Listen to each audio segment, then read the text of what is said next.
Anti-Mage and Isekai LitRPG Adventure, Ends of Magic Book 1, Audiobook by Kevin Chapter 19. A refuge from threats. The first barrier Nathan found as he climbed towards the academy was a detection net laid 100 feet from the walls. It was clearly geared towards detecting flying mages and wasn't particularly sophisticated.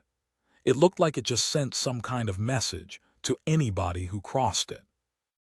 It didn't pose a particular challenge to Nathan, and he teased apart the strands of the magic to pass through without a trace. He moved slowly, on the lookout for further defenses as he approached his chosen balcony.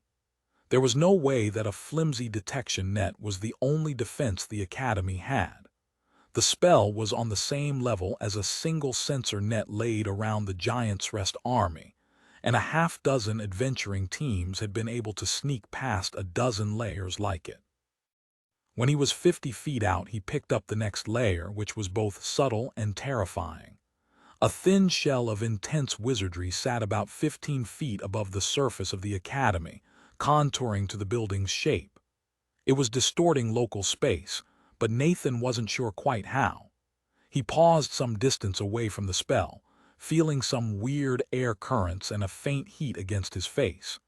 Is it a zone of expanded space, like Badad's slow shell? He was conscious of being visible from below, and his stamina was draining from standing in midair. But Nathan needed to understand the wizardry in front of him before his aura would be effective against it. He spent focus, delving into the magic before him with his magical senses. The wizardry wasn't too similar to what he'd seen before, but he also recognized a few different kinds of mana. There was a lot of air and heat mana floating around, but the most heavily represented mana type was more esoteric. It felt familiar. Nathan had to reach back in his memory to identify it, remembering when Dalo and Kullal had helped him develop magic absorption. Gravity.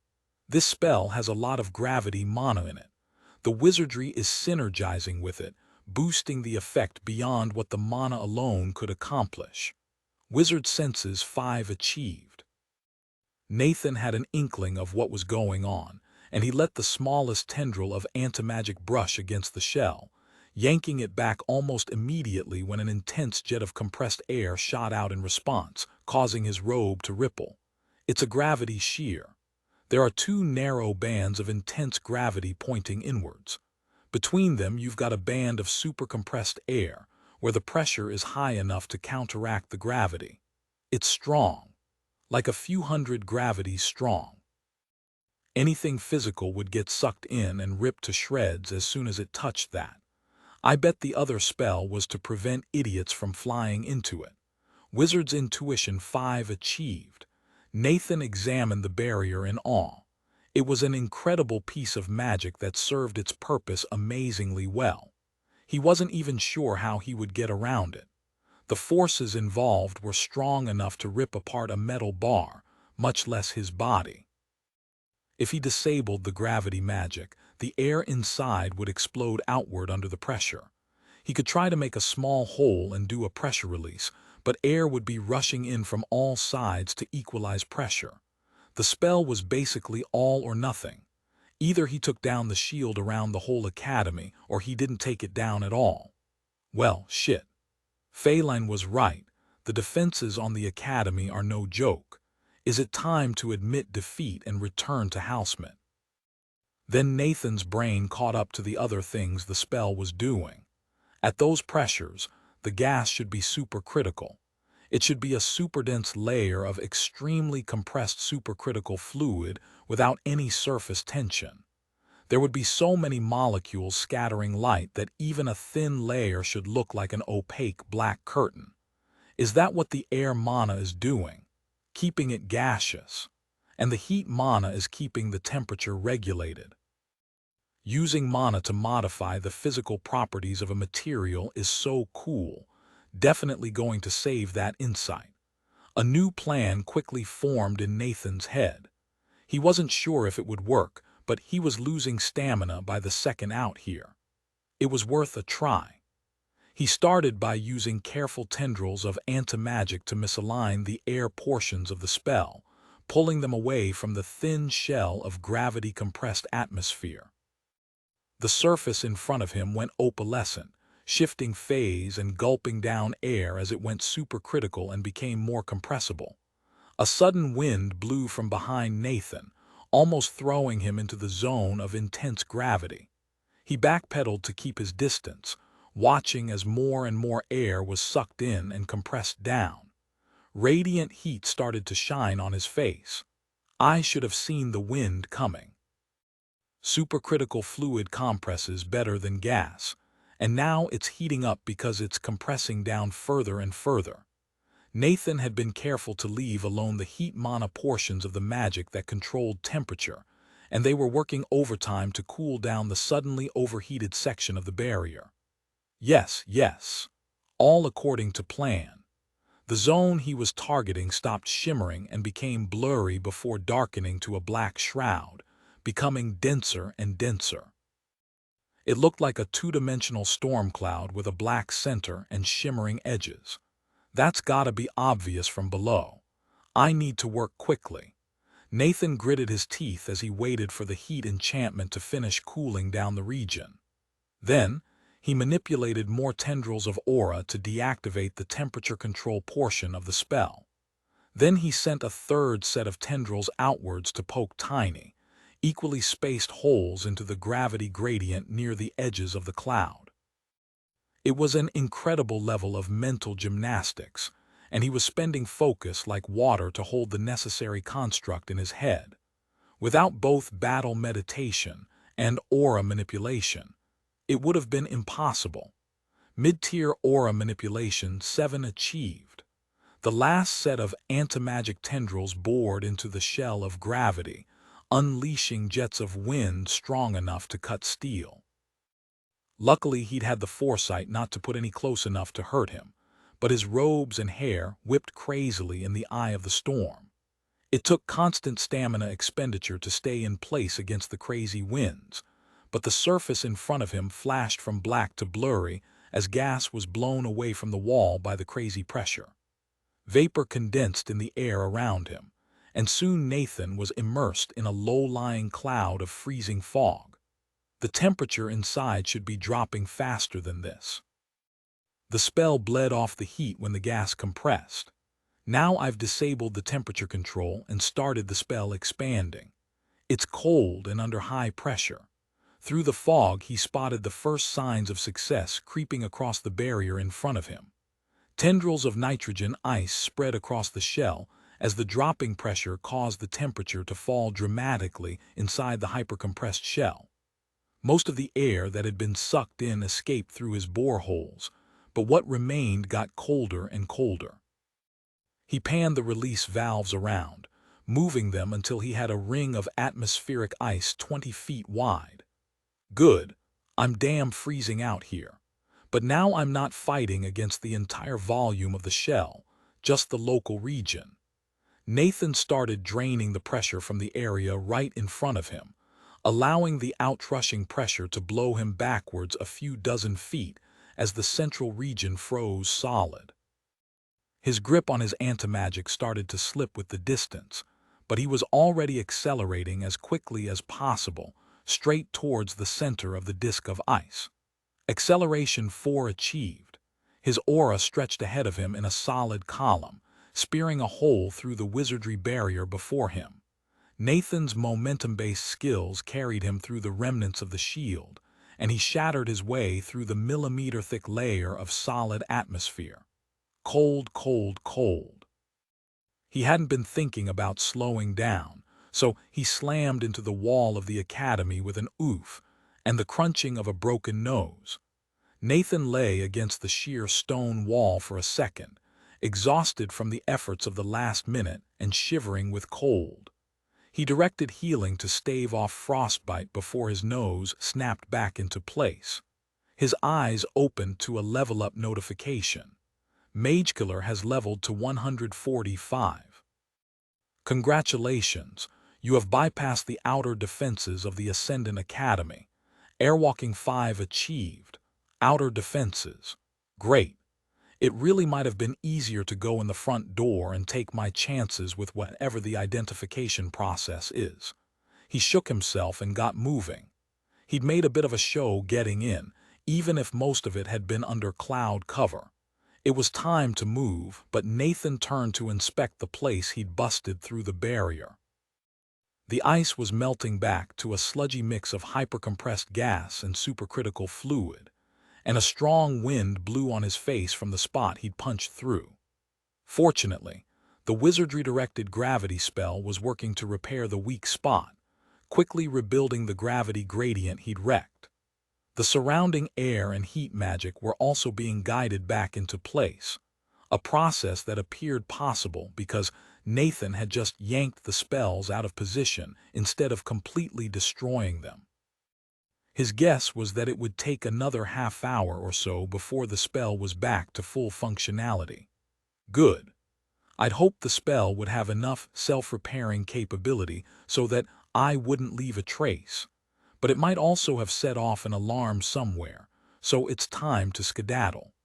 The shield sat about 15 feet away from the academy, so Nathan was able to run sideways if he stayed close to the wall. He put several 100 feet of distance between him and the spot he'd entered before turning to look for an entrance. He alighted on a randomly chosen balcony, glad to have a solid surface underneath his feet once more.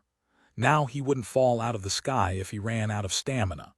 Nathan checked his resources. He'd used most of his focus breaking through the barrier, but it was replenishing quickly. His stamina was sitting around 2,700, lower than it had been in a while. It would replenish quickly if he drained a bunch of magic, but he didn't want to leave any more traces of his passage. A full meal and rest would also work, but that would be slower.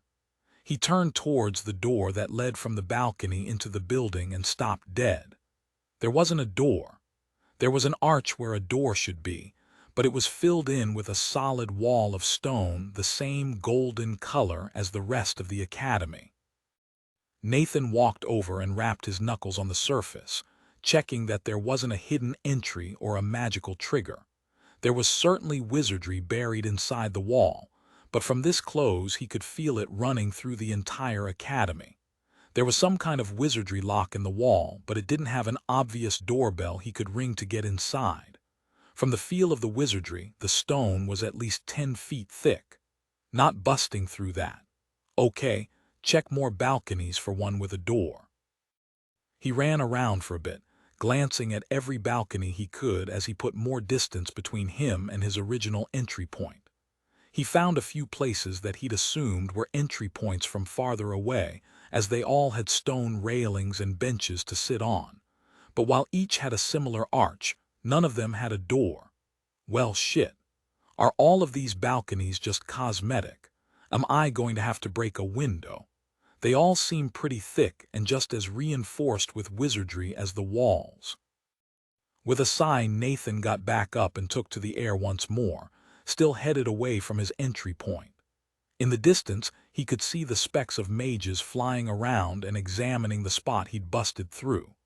They were focused on that spot, not spreading out to search the exterior of the giant building. He returned his focus to the academy, searching for an alternate entry point.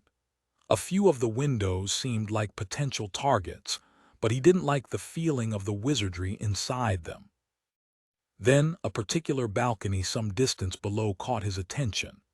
Unlike all of the other balconies, it was strewn with trash, mostly dirty plates. Alertness 6 achieved. Dropping down, Nathan surveyed the spot that had caught his eye. It was identical to all of the others, including the lack of a door. Except this balcony had stacks of dirty dishes and few stained napkins, mostly scattered around the wide bench where somebody could sit and look out across the city of Giant's Rest and the surrounding farmland. Nathan stepped down and examined the plates, poking a dab of a brown sauce on one of the topmost plates. It was a bit tacky, probably just a few hours old. It seems like somebody's made a habit of coming out here for their meals. Judging from the number of plates, they'll be coming back. I just need to wait for them. With a nod, Nathan sat on the bench, avoiding the clutter and looking out over the city. From here he could look down on the city, seeing people as little moving specks far below. The gravity shield was invisible, but Nathan knew the tremendously strong barrier was there, ready to rend anything that touched it into mush. He shivered, turning his mind to disguise. He was still wearing the gray robes of a low-tier student of the Ascendant Academy, though there were some small rips around the sleeves from smashing through the shield. The problem was that he was too old. Phelan had mentioned that students usually entered the academy when they were 13 or 14, then graduated to mid-tier around 18 or 19. Then most tested into various careers or became high-tier students between 21 and 25. There were exceptions, but they weren't common. My skills can cover for some of that, but I don't want to attract attention in the first place. He sighed and eyed his already depleted stamina. He'd explored a lot of aspects of perfected body, but so far stayed away from modifying his body cosmetically. He liked his body. He'd grown it himself, but there were some simple and obvious changes Nathan could make to look younger, and he couldn't justify not doing them. They'd cost some stamina, but it was probably worth it to have a better disguise. He grabbed a mostly clean knife off a nearby plate and scrubbed one side clean on a napkin before using it as a tiny mirror. He started by adding fat to his cheeks and face, which did a lot actually. His cheekbones became less distinct and his jaw less angular. The overall effect rounded out his face and was surprisingly effective in making him look younger. There was one more simple change he could make, but Nathan hesitated. "Oh, come on, you pansy. You're being vain. Just do it already." With a sigh, he made his skin greasy and encouraged a few pimples around his lips and jawline. He had to concentrate on getting the pimples to form since perfected body wanted to wipe them away immediately. He had to focus on their presence as part of his body to get them to stay. He poked one and groaned with disgust. Then he thought about other changes he could make. He wasn't about to mess with his height. That would be a huge stamina investment that would likely mess up his balance and movements. He was also a bit muscular for a teenager, but that was mostly hidden underneath the mage robes. Between the baby fat and the skin, he looked like a tall 18-year-old who knew how to shave and had an average amount of acne. Mid-tier disguise 4 achieved. It finally seemed to click that the pimples were part of his face, and perfected body stopped trying to wipe away the offensive growths. It was a bit of relief, but not a lot. Perfected body 10 achieved. Congratulations, you have maxed out this talent. It cannot be improved any further. You must achieve insight to develop it to the next level. As it is already unique, the kind of insight will greatly affect how it develops. Nathan froze, mouth agape slightly. He gave a muffled scream. Seriously, that's what it took to rank the talent up. He stayed rigid with indignation for a second before flopping back against the back of the bench and groaning. Well, at least I can probably use that insight I came up with a while back to not instantly die if my head gets crushed. Probably not now. I think I'll need to be in some amount of genuine danger to do it. Nathan eyed the gravity shield for a moment, then shook his head. That was a terrible idea. Instead, he relaxed against the bench and closed his eyes, waiting for lunchtime. His stomach rumbled. Sometime later, there was a quiet shuffling behind him, like smoothly polished stone sliding against itself. The noise was accompanied by a small surge of wizardry, and Nathan caught the sight of the stone retracting into the archway, revealing a corridor that reached into the academy. He almost bolted down the newly formed hallway, but then he sensed 2 mana pools coming towards him. The first walked without any attempt at stealth, but the second was protected by mage armor and shielded behind a crude muffle spell. The first figure emerged from the corridor. It was a somewhat fat boy in a gray robe, about 15 years old with dark hair. He was focused on carrying a tureen of soup in both hands and moved to sit on the bench. Then he noticed Nathan and jumped backwards with a squeak, nearly dropping the soup. The second person gave a sharp chuckle as he stepped onto the balcony, giving the younger student a shove. This was an older teenager, maybe 17 or 18. He was in the white robe of a mid-tier student and his face bore a cruel sneer. The first boy gasped and stumbled forward, catching himself against the railing and once more barely holding onto his soup. He turned around and the blood drained from his face as he looked between Nathan and the new arrival. The older kid hadn't noticed Nathan, seemingly intent on his victim. "Hibber dho pakva," the words were threatening. "I've found where you flee to during our meals." His voice became saccharine. "Won't you weave the same mana as your classmates, dine with me and my friends?" Then he noticed Nathan and his brows furrowed in confusion. "Who are you?" His gaze took in the gray robes and he shook his head in dismissal. "Old and low tier, worthless, show me your heels." He gestured back into the academy in clear dismissal. Nathan stood from the bench, thinking quickly. On one hand, he'd been offered a clear path into the academy, but then he'd be alone and directionless. He'd been scanning for some kind of identifying badge that would let him get through doors, but neither student carried anything like that. The wizardry of the Ascendant Academy was likely watching them, waiting to open the paths they were allowed. Like it had opened the corridor to the balcony. "I need a guide and a key. I think they might be one and the same. I can start killing mages once my cover is blown, after learning as much as I can about the inside of the academy. And this looks like a perfect opportunity to make friends." Instead of scurrying away, Nathan stood up and yawned in the bully's face. "And what if I don't?" Chapter 20. A sordid house. Whatever response the white-robed teenager had been expecting to his dismissal, it hadn't been mockery. His face scrunched up as if constipated, and he looked at Nathan in confusion. Then he blinked and shook his head. "You can't see a sharp joke, can you?" He brought his hands up in a spellcasting gesture. Paralysis. Nathan had thought about how he would play off his anti-magic in the academy, and there seemed to be one obvious solution. He brought up his own hands in a sweeping motion and poked the slowly forming spell with a wisp of anti-magic. Dispel. The clumsy spellwork promptly fell apart and was sucked into Nathan's anti-magic. The jaws of both students dropped at Nathan's casual display of fake spellcasting. Dispel. Nathan swept his hands again, slashing a tendril of anti-magic across the mid-tier student's mage armor. It shattered, visible shards of force magic flying away and dissipating into nothing. He stepped towards the bully, gasping to pretend the two spells had winded him instead of slightly replenishing his stamina.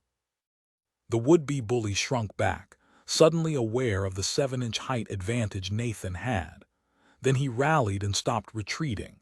A sneer appeared on his face. "A spell of power for a low-tier student, but can you cast anything else?" He held his hands out wide, as if inviting an attack. Nathan closed the distance with a step and punched him in the face, careful to moderate the strength of the blow so he didn't cave the guy's skull in. He still had to grab the boy's robe so the backwards fall onto the stone balcony didn't crack his head. Nathan lowered the insensate student to the ground and turned to regard the younger kid, Hibber, who still had a death grip on his soup. Hibber gaped at Nathan, mouth working for a moment before he figured out what to say. "By the giant, you punched him." "Why?" Nathan shrugged, flexing his noticeability to make him seem like another student. "The giant gave me hands. It seems a waste not to use them. Dispel is also pretty much my only spell, and I can't cast it very many times. I didn't want to let him cast again." He indicated the corridor that led deeper back into the academy. "Should we go back in? He's going to get up in a minute, and I don't want to be here when he does." His stomach rumbled. "Maybe we can go eat together. Having people vouch for you is the best disguise you can ask for."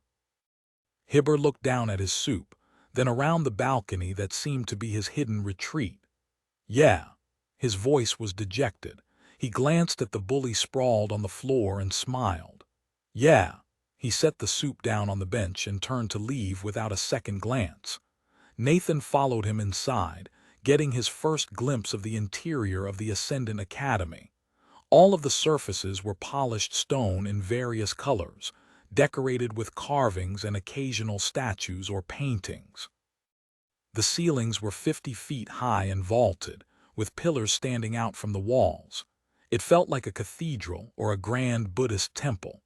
Nathan felt small and out of place in the huge spaces they walked through. He tried to keep the gawking to a minimum as he followed Hibber. They came out into a grand oval hall that would have been a good place for a king's coronation. It was totally empty.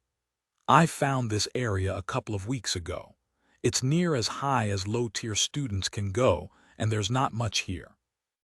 But it's a way to make space from people like Eben back there. He's been pulling me away from my pseudomates to sit with his friends at meals. They cut me with their jokes, the one low tier amongst them. His voice dropped to a whisper.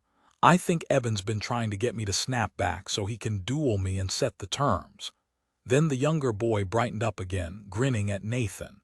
But you splintered his spell and knocked him flat.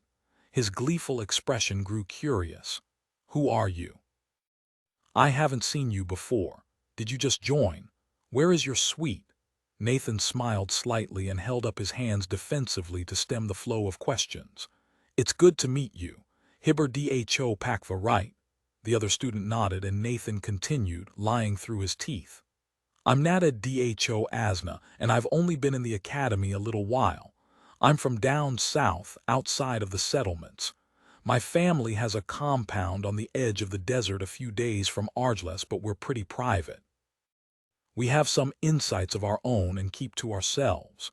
He frowned demonstratively, being very obvious with his unhappiness. I'm looking for a new suite since I'm not on good terms with my current pseudomates. Is there an empty spot in yours? Disguise don't fail me now.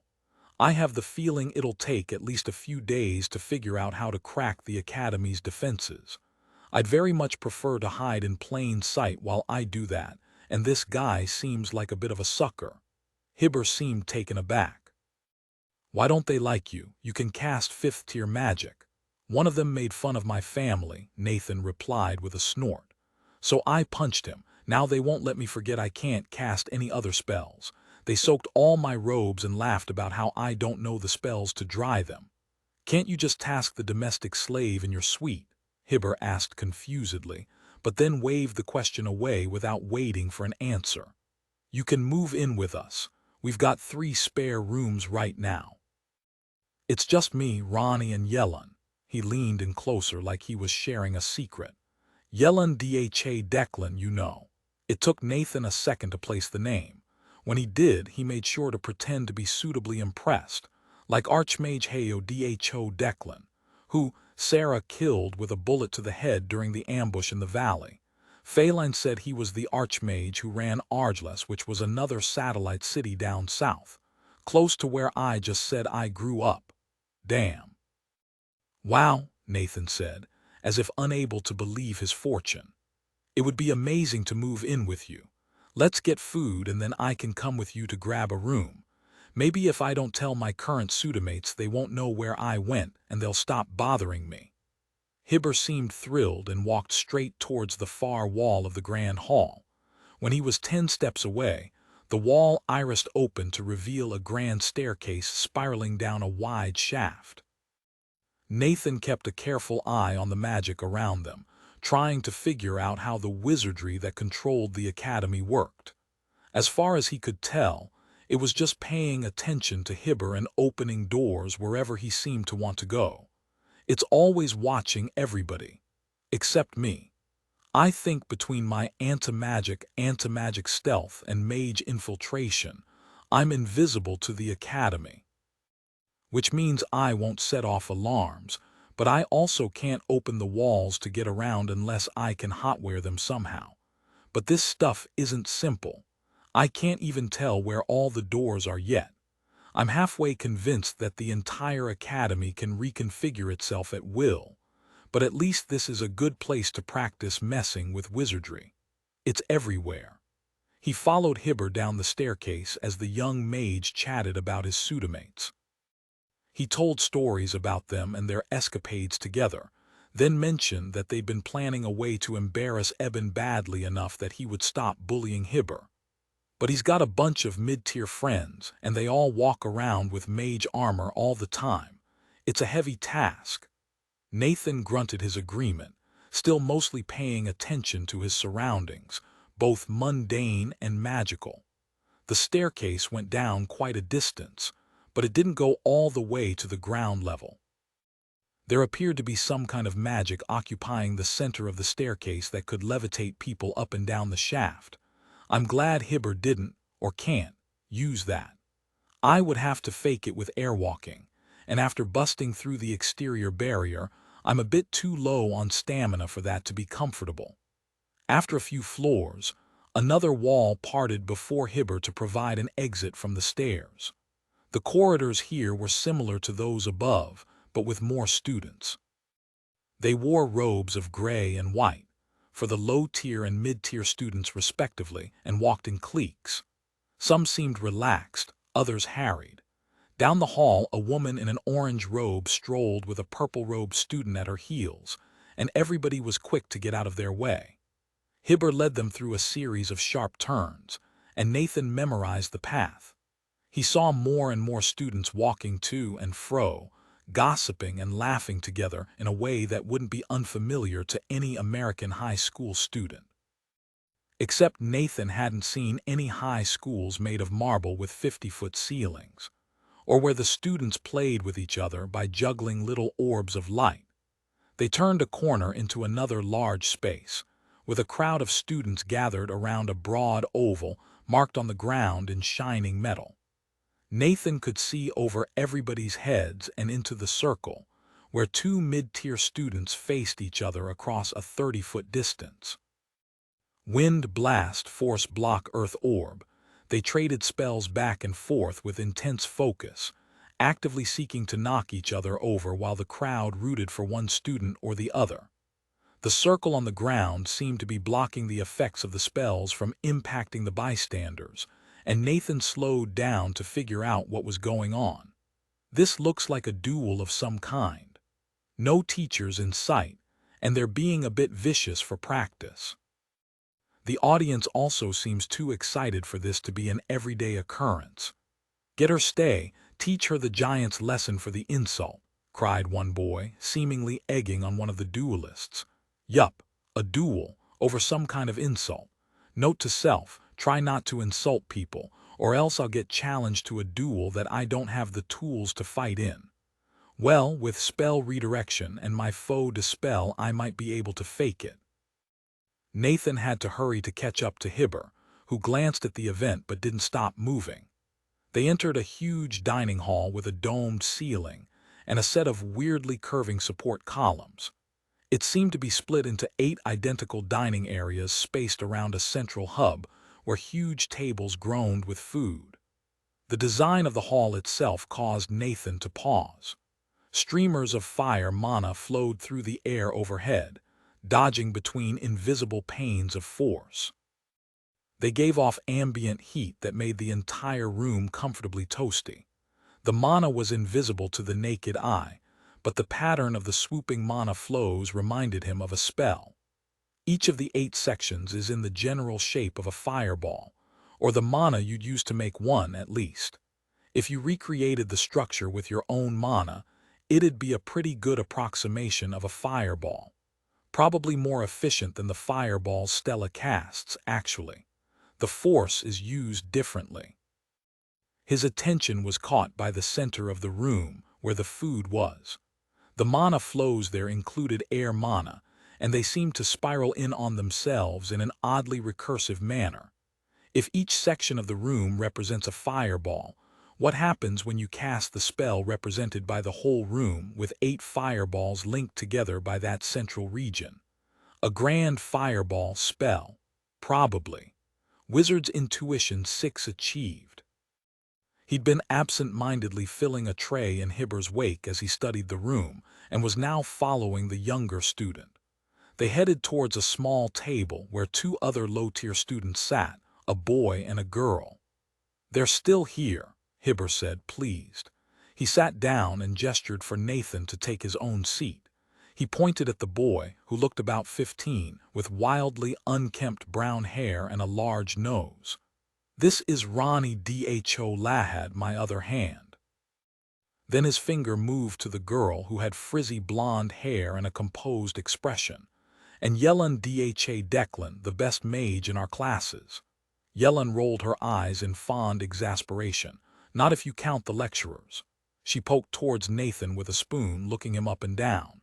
"How did you escape Eben's grasp? And who is this spawn of the giant?" Hibber beamed. "This is Nadhad Dho Asna, and he just punched Eben in the face." The teenager giggled as if he still didn't believe it. "He cast Dispel and then punched him. I'd give a giant's insight to see it again."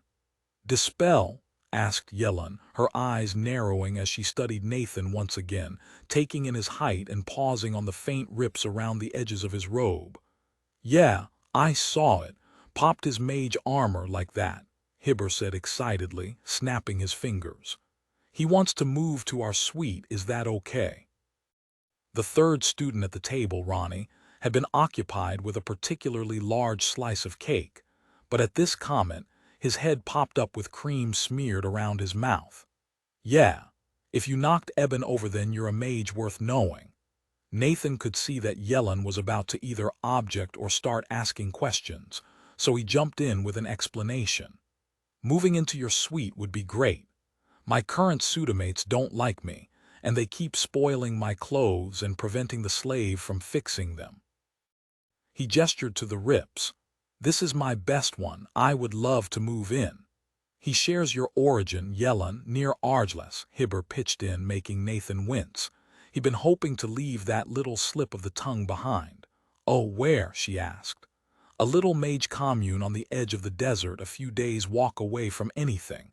My family is very private. We don't interact with Argles much," Nathan explained, trying to deflect attention away from his story. "HMPH." Yellen wrinkled her nose slightly. She shrugged. "Your family must have strong magic to hide from the undead. I won't weigh against it, especially if you can cast Dispel. That's a spell I would trade a giant's insight for." Mid-tier disguise 5 achieved. "Great," Nathan said, tearing into his meal with gusto, satisfied with both the food and his successful infiltration. He hadn't eaten anything since breakfast, and this food was among the best he'd had on Davrar. It also refilled his stamina, and Nathan could probably have devoured 3 or 4 more trays of food. He didn't, because that would have been a weird thing to do in front of his new friends. He had to resist the urge to reach his aura up into the invisible streamers of fire mana overhead and replenish himself that way. After all, he was in a room full of mages. He'd been keeping his anti-magic tight to his body, mimicking the shape of mage armor. If somebody noticed it, he was hoping they'd think it was just a strange insight related to the dispelless he'd been faking. They'll see what they expect to see. They're in a school full of mages that hide knowledge and scheme for advantage.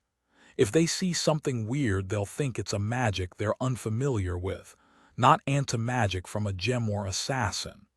I've also got 5 skills that help with this if you include anti-magic stealth.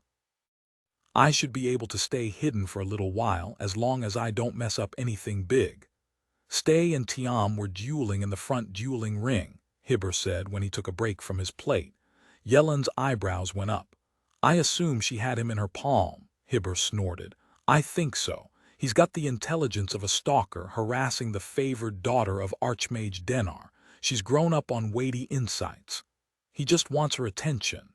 Ronnie's voice was wistful, and he gazed off into space. "I wish she would see the light in my eyes." "Just make sure you don't end up in the dueling ring against her," Hibber said sagely, then turned to Yellen. "Do you know what the stakes are?" She shook her head. "I can surmise. She'll demand silence and a finger for every word he says to her in the future." The girl waved dismissively. "Not a heavy prophecy for us. You should think of Eben. He won't excuse your joke." Her gaze went to Nathan, eyes calculating. "If he decides to speak of your attack, he could challenge you to a duel, though it'll be restricted stakes. He may not want to admit he was beaten by a low-tier student, but there will be reprisal regardless. She tilted her head to the side. Can you fight a mid-tier student in the ring? You could challenge him now to end the conflict. Otherwise, he may ambush you with friends later. Her gaze flicked to Hibber. Both of you, Nathan sighed. I'd prefer to avoid getting into the ring. I might have to expose insights I'd rather keep secret. Heaven save me from teenage drama. Hopefully, I can figure out the wizardry around here and start killing archmages before I get sucked into this shit. I'm not sure if figuring out the wizardry of the academy is going to take a day, a week, or a month. Best to prepare for the latter and stay disguised as long as I can. We'll stay with you, Ronnie pronounced, spraying chunks of cake across the table. He won't ambush you with us around. Especially Yellen. She's the one people are afraid of for clean mana and a powerful family. He waggled his finger at Nathan. Listen when she speaks, for she says a prophecy of victory.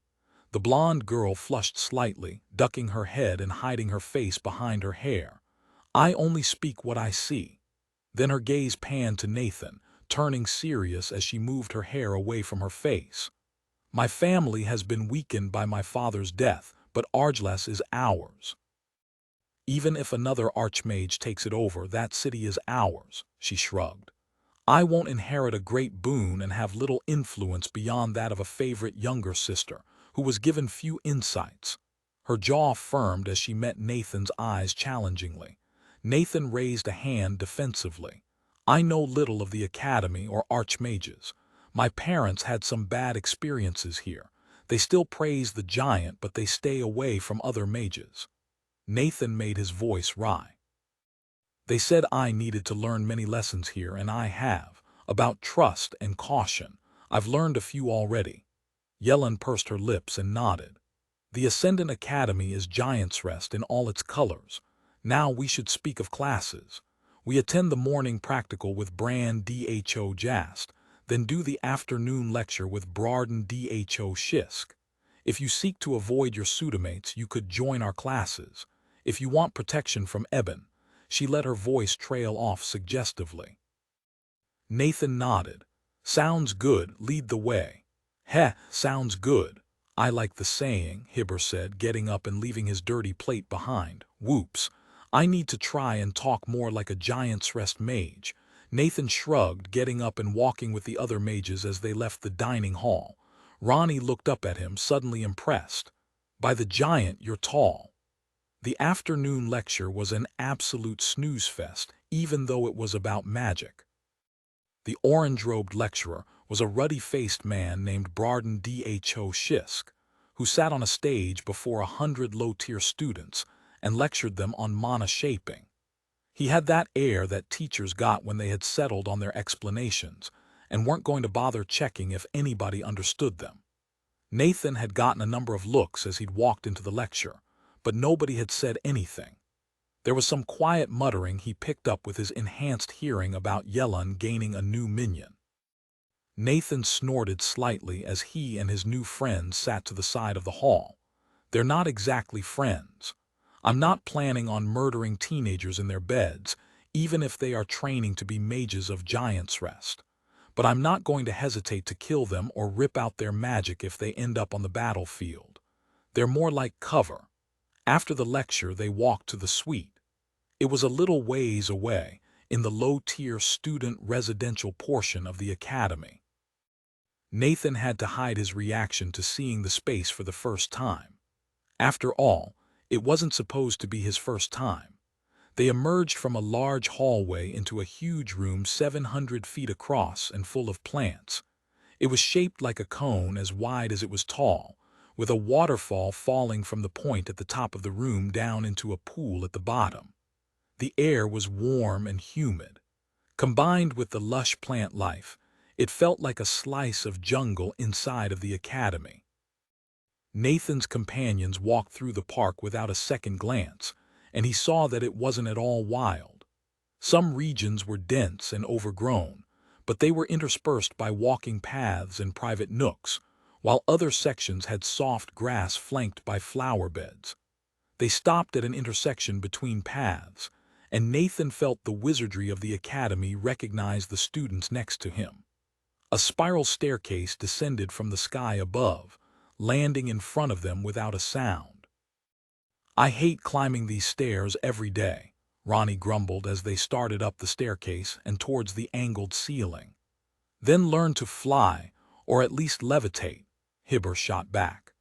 The stairs went up to a point on the side of the cone, and Nathan noticed that the entire inner surface of the cone was covered with windows and openings.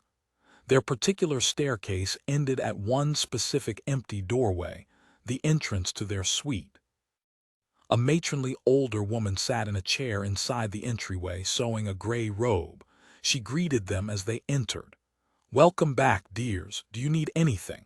She wore a slave collar, and Nathan caught a glimpse of a small kitchen area behind her with a cot on the floor. "Nadad is moving in. Get his room set up," Yellen commanded, not even looking at the woman. "Right away, mistress," the slave said, moving with alacrity back into the kitchen and what looked like a storage area beyond. The students walked deeper into the apartment, flopping down on a series of comfortable couches next to a broad window that looked out over the waterfall and park below. Hibbert groaned and started kneading his feet. "I swear by the giant, I will become a mid-tier student just for the quick-step hallways. Any path necessary. I just don't want to walk so much." Yellen settled primly into her own seat, reaching into her bag and pulling out a scroll. "Don't forget that lecturer Barden assigned reading." "We aren't golems," protested Ronnie. "After dinner." Nathan was distracted by the slave woman emerging from the room with a pile of blankets and pillows. "If the master would follow me," she said, then walked towards one of the 6 doors and opened it. It was also controlled by wizardry that reacted to her presence, but the magic seemed more basic than what Nathan had witnessed elsewhere.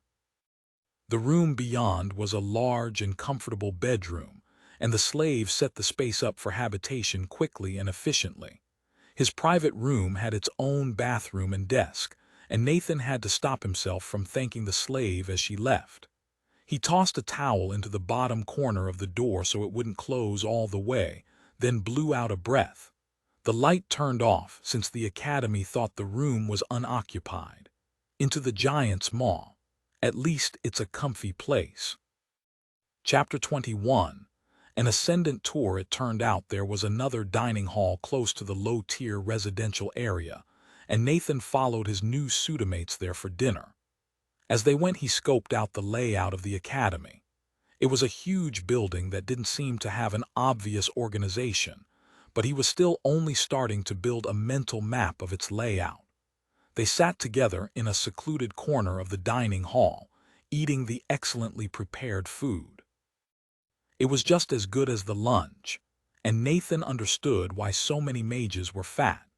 Instead of a fireball, the room itself focused on force magic, with the various dishes moving around on mobile panes of magic.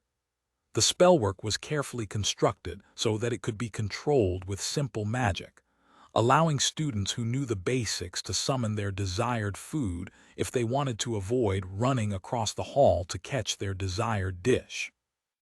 Nathan fell into an easy pattern socializing with Hibbert, Ronnie, and Yellen. The 2 boys weren't the most suspicious people and had already accepted Nathan at face value. The same couldn't be said for Yellen. She seemed a little wary of him, but mostly she was judging him, trying to figure out what he was worth to her and what levers she could use to influence him. Nathan thought she had a social skill that predisposed people to like her, and she was using it at full blast on him. It wasn't doing much. "She's got nothing on Feline." The daughter of the Archmage wasn't the overt leader of the group, but it was clear that she had Ronnie and Hibbert wrapped around her finger. If she ever decided that something needed done, they'd do it for her. Nathan shrugged internally. He didn't care about the social dynamics of the young Giants Rest mages beyond disguising himself in the Ascendant Academy. They were good cover for him, and that was enough. That fact was driven home as they walked back to the living space with a crowd of other low-tier students. A giant golem with divine musculature passed in the opposite direction, 15 feet tall, and adorned with only a loincloth. It was as if the statue of David had come to life and started prowling the halls. The golem was scanning random people, and Nathan could feel its connection to the academy pulsing as it checked their identities. Nathan worked his way to the far side of the corridor, passing by the golem without incident. The proximity let him get a sense of the magical construct. It was surprisingly different from the normal Giant's Rest golems, powered by wizardry. It even seemed to have its own mana pool. That's more advanced than any of the other Giant's Rest golems I've encountered. It feels smarter and stronger. I don't have a way to fool one, so I need to stay away from them or hide in a crowd. It's not fast enough to scan everybody, but if they catch me alone, they'll probably notice I'm not supposed to be here. They finally returned to the suite, where Nathan's pseudomates bitched about climbing back up the staircase after the heavy meal. Nathan begged off further socializing, claiming he needed to catch up on work. He went to his room, taking a nervous breath before closing his door all the way. The lock melded with the wall, and he was sealed in the room. Hopefully, I can figure out how to open that later. I can probably get the caretaker slave to open it if I really fail. I don't even know her name. Schooling his thoughts, Nathan sat down on the bed. It was enchanted, along with the sheets. He shrugged and lay down anyway, feeling the mattress sink and sheets become coarse as the magic broke from contact with him. But he wasn't about to sleep on the floor when the bed was right there. He'd just have to hope nobody noticed that the bed wasn't enchanted anymore. Nathan stared at the ceiling, turning over the events of the day. His mission had changed dramatically, and he'd lost a powerful ally. But he wasn't sad about it. No more nibbling around the edges of Giant's Rest, messing around with politics and depending on Phelan's political interpretation. I'm here to kill Badud and the Archmages, and for that I need to climb this tower. But first, I've got to figure out the wizardry that makes the academy run.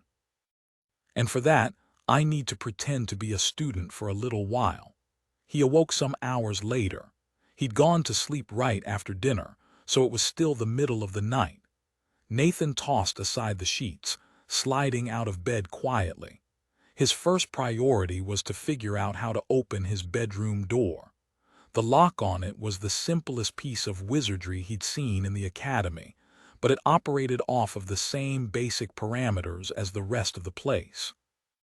When somebody who was authorized to pass through the door approached, it opened automatically. The rest of the time it was closed and joined with the wall. Unlike other places in the academy, where a random wall could hide a passage that would open up when the right person approached, this door was always a door.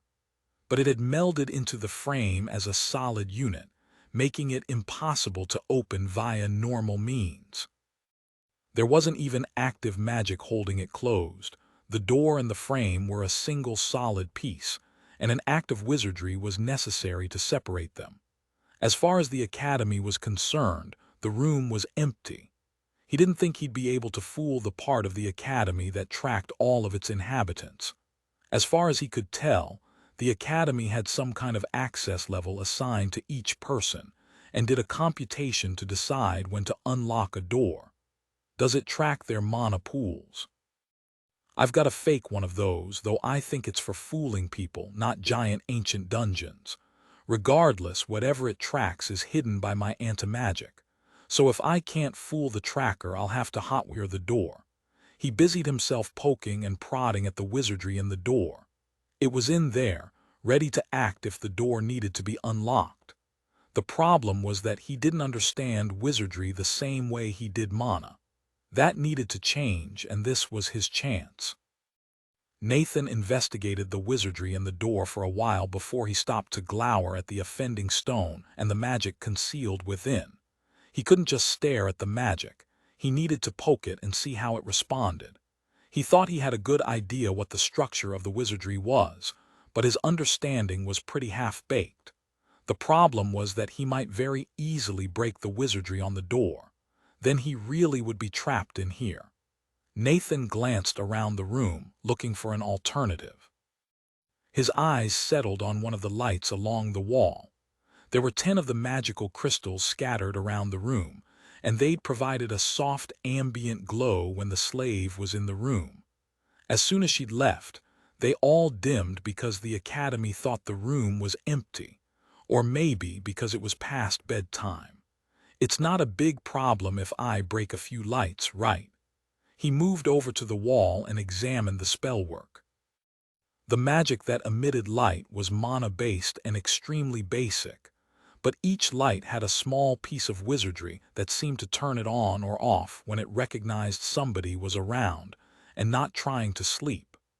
An hour and 6 broken lights later, Nathan thought he understood the very basics of the wizardry used in the academy.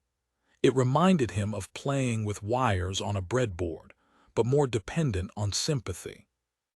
Different areas that didn't seem to be connected at all could interact, so long as they were shaped similarly or were symmetrical across a spatial axis. Wizard's Intuition 7 achieved. He twisted a portion of the wizardry and pinched off another with his aura, and the light flickered on. He pumped his hands into the air in celebration, then lowered them. Can I revert it? I don't want to permanently break things that can be tracked back to me. Unfortunately, the light seemed to be stuck permanently on. He completely disenchanted it and moved on to the next one. 2 more lights later, he figured out how to turn it on and off reversibly, leaving the light in the same state he'd found it. Nathan stood there for a moment, grinning widely as the light in front of him flicked on and off at his command. Congratulations! I can work a light switch. A marvelous achievement. Truly, my skills are without measure. How will Giant's Rest ever hope to stop me? With that success, he returned to the door, carefully manipulating it with his anti-magic. Portions of the wizardry were similar to the activation section of the lights. He moved carefully, slowly, poking his aura into the more complex enchantment with a delicate touch, then sighing in relief when it surrendered to the same basic manipulation as the lights. The door clicked open, and he looked around the empty common area to be sure there was nobody else around. And now I can open doors. Amazing. I wonder if I'll learn to work the toilet next. Nathan turned back from the open door to examine the enchanted toilet in his private bathroom. It was a fiddly enchantment with air magic to block smells. It seemed to automatically detect when it had been used, at which point it disintegrated the waste. Yeah, that's not happening. I guess my first crime in the academy is going to be using their cool waterfall pool for an unintended purpose. He padded out of the suite on the soft carpet, taking a moment to admire the waterfall out of the wide window. The lights in the area had been turned down, and the falling water was illuminated from within by a silver radiance that cast a gentle glow across the huge chamber. It was a calming view that would be nice to just sit and watch for a while. But that wasn't the plan for tonight. Nathan slipped through the entryway, silently passing the slave on her cot and moving towards the opening beyond. The lack of a door allowed a comfortable breeze into the common area. When his pseudomates approached the opening, the staircase had appeared, spiraling down towards the greenery below. But that didn't happen when it was just Nathan, and he looked out of the doorway to the park below. He stepped out into empty air and began descending quickly, trying not to be spotted. The park wasn't fully deserted, with a few students taking late-night strolls or necking behind illusions in secluded areas. Nathan ignored them, using his stealth skills to descend unseen to ground level before fulfilling his earlier promise regarding the central pool. Then he left the living area, taking one of the open corridors leading away from the low-tier residences. His goal was to climb the tower, find the places where Badud and the archmages lived. He wasn't sure if he would take time to find multiple targets before striking, or if he'd be greedy and immediately kill the first valuable mage he found.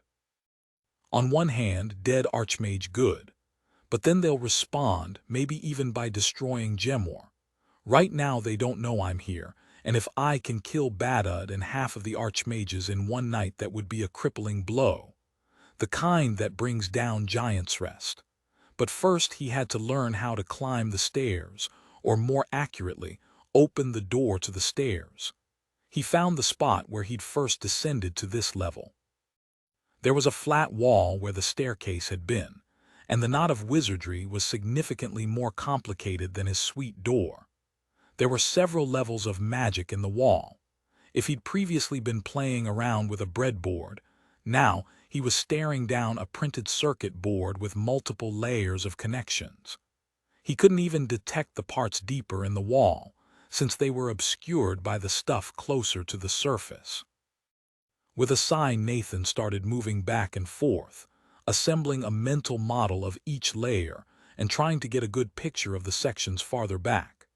It was hard, taxing work, and Nathan spent focus to help him accurately parse the information and add it to his model. After about an hour of inspecting a blank wall, Nathan thought he had a pretty good idea of the structure of the various layers and how they communicated with one another. Wizard Senses 6 achieved. Now it was time to try to manipulate it. He took a calming breath and spread out his arms, resting them against the stone. He wasn't really trying to open the path to the staircase. He just wanted to understand this circuit better, and maybe wizardry in general. That meant poking various portions of the magic within the wall to see how the overall system responded. If there were any anti-intrusion measures, they would almost certainly activate. Who am I kidding? I'm definitely going to set something off. But I need to do this if I'm going to get anywhere. At least there aren't any obvious traps in the walls, but that makes me worried about the non-obvious ones. He tentatively squeezed a node on the first layer, watching a small flicker of energy pulse through the layers of wizardry like a stone cast into a pool. After a moment the system stabilized, the errant signal quashed to nothing. Nathan waited a moment, but there was no further response. He shrugged, then did it again. This time he slipped his anti-magic to the second layer and tweaked a node that had seemed to amplify the signal the first time he'd poked the wizardry. The response was much larger, with a noisy buzz of activation that seemed to overload various portions of the spell. Something deep within triggered, and a signal was passed out of the local region. In response, another piece of wizardry reached down, stamping on the local magic and forcibly returning it to normal. Ah, that's what happens when I mess it up. It gets forcibly reset. Is there anything else, or can I try again? A voice sounded around him, genderless but commanding. Magical anomaly detected. The grave of all giants is currently set to placid. If there are students present, remain calm. An administrator will arrive shortly to provide clarification on the magical anomaly. There was a faint pop, and a mid-20s man sitting in a chair teleported right next to Nathan. He was dressed in the blue robe of an enforcement mage and appeared to have had very little warning. His hand held some kind of crunchy snack and his face registering surprise at the sudden change of scenery. Nathan just stared at him for a moment, unsure how to react. The mage blinked around, eyes landing on Nathan in his gray robe. What? Then his expression grew angry and he moved to stand. There will be blood from your wounds, boy. No matter what you. He didn't get any farther. Nathan's punch went straight through mage armor and into the man's face. Blood and vitreous humor splashed his wrist, staining the sleeve of his robe. Damn it, that's going to be hard to clean. But at least the mage is very dead. A mysterious dead body points a lot fewer fingers than a living witness. Mage Killer has leveled to 151. You have killed enforcement mage Burv Dho Fest by surprise. He didn't wait to see what happened next, just turning and running away before the academy could respond to the mage's death. It took him bare minutes to reach the low-tier residency hall, where he quickly ascended into the air. He angled towards the center of the room and the waterfall to wash the blood off his hand, though it also soaked his sleeve. He had to pause for a moment to recall which of the hundreds of openings he should head towards, but he zipped into the correct suite moments later, staying off the ground to avoid making any noise. The room was as empty as he'd left it, with nothing out of place. Nathan forced himself to calm down and take his time manipulating the wizardry of his door. He hadn't blown his cover yet and wanted to keep it that way. I just learned what happens if you mess up the wizardry sufficiently, though.